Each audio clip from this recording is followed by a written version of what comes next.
Once they're used to a monastery where rules were very strict.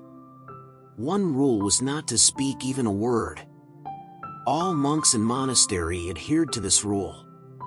Everyone who joined monastery had taken up strict vow of silence. Though there was a rule to not speak a word, once monk completed 1 year of vow of silence, he was given a chance to speak, but even at that time monk was allowed to speak only 2 words. In monastery a young man joined. When his first year ended, head monk called him and said, "Your first years of silence is complete. Now you are allowed to speak, but remember that you can speak only 2 words." Young monk thought for a while and finally spoke, "Bad, hard." Head monk understood. Young man left. Young man continued to live in monastery. Another year passed. Again after completion of next years, head monk again called that young monk and said, "So, what do you have to say this time?" Young monk said, "Food stinks."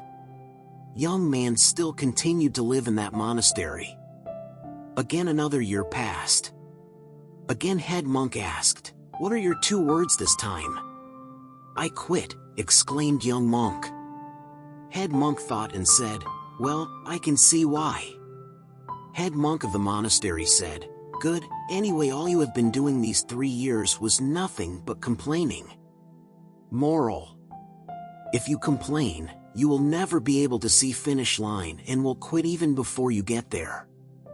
Therefore, if one want to accomplish anything, then one have to stop complaining and start working towards self-improvement. The feeling of deep gratitude can arise only when we become aware of what existence is giving to us. Our attitude towards life is our own choice. Whether we choose gratitude or complaint, that is exactly what life will reflect back to us.